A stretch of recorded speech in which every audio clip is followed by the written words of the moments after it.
we're excited to see our partners continue to bring great and innovative new hardware to market. I'd like to invite Mike Anjiulo from our Windows team to come up on stage and show you some of the exciting, interesting, innovative, productive, and really beautiful new Windows 7 PCs that you'll be able to see. Mike.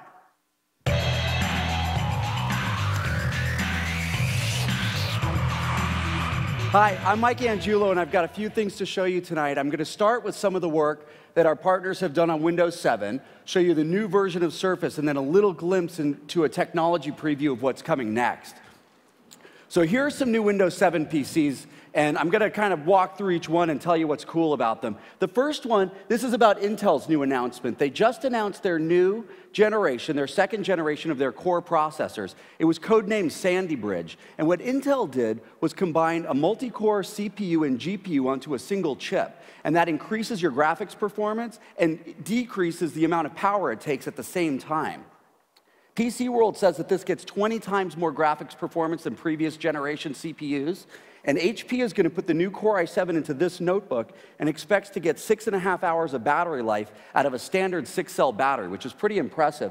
But I'm going to show you a performance demo. So this is the Galactic Performance Demo, and it's an application that was written all in HTML. This is Internet Explorer 9, the only browser that really takes full advantage of the underlying PC to use the GPU to graphically accelerate the web browsing experience. What you're looking at is an animated solar system that's made out of 2D pictures of planets that have been spherized by the GPU.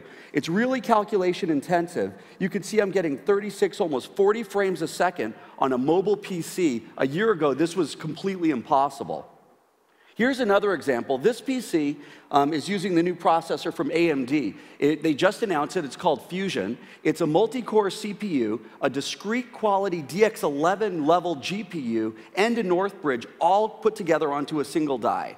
They call this an accelerated processing unit, or APU. And what this lets you do is have a really high performance PC in a very small form factor with really great battery life. In fact, HP, by just changing the processor, almost doubled the battery life of this thin and light system to 9 hours. And I've launched the IE9 test drive site. This IE site has become a popular way for people to demonstrate hardware-accelerated web browsing. And I can increase the number of fish to 250 fish in this tank and get over 40 frames a second. And we're talking about in a PC that costs less than $500 and is this thin and light. So that kind of performance on an ultra-portable notebook is really brand new and quite impressive.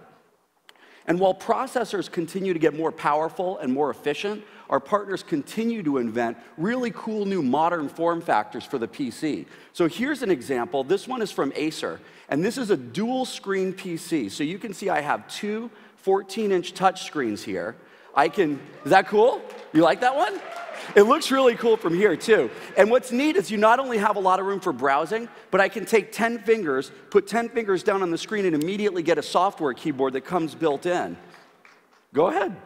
Let it out. So I can launch Word here. I have a trackpad. I can do productivity scenarios. It's got that kind of hardware and software integration there in a really cool form factor. Here's an example. This is an engineering prototype of a PC that's coming in March. This is the Samsung PC7 sliding series. And you can see I can slide this closed, touch the screen, and then I have a PC that's really good for entertainment. What's really neat about this PC is what it has. It's got a micro SD card, it's got micro HDMI and USB. It has all the things you want in a PC. It's really light, it's about 1 kilo, but what's really cool is what's missing. This is an Intel Oak Trail-based PC. It has no fan. It's light, it's passively cooled, and you can immediately switch back and forth between those two form factors. This new tablet, you like that one too? I think it's pretty cool. This one I'm going to take a moment to really explain. This is the new tablet PC from Asus, and this is a full-power Windows PC. So this PC has a Core i5 processor in it. It ships with this wireless keyboard. It makes a great productivity workstation for maybe a small area like on an airplane or a student's desk. And what you can see is that it responds well to Windows Touch because it has a capacitive touch screen. But because it's a tablet PC, I can also take out the pen and use ink. And what ink lets me do is stuff like, I'm highlighting here in Excel. I can take a pen and say, "That's great."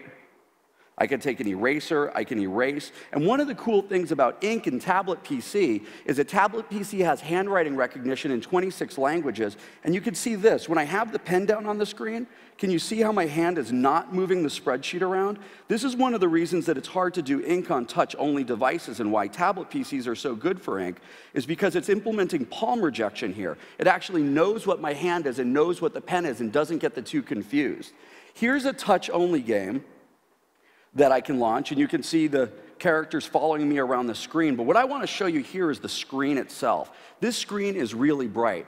And what we did with Asus was we worked really hard with them to make sure that this screen would have off-axis viewing of almost a full 180 degrees. So as I move it around here on the camera, you can see that from almost any angle, this screen is really, really bright, and the colors don't shift. And we did that by working together on a process to optically bond all the components of the screen. So the Gorilla Glass on the surface, the underlying LCD, the touch sensor, even the electromagnetic digitizer for the ink are all bonded together as a single unit. And that process eliminates the air gap that's usually underneath the screen. So the screen is not only brighter, it uses 20% less power to actually get that same level of brightness.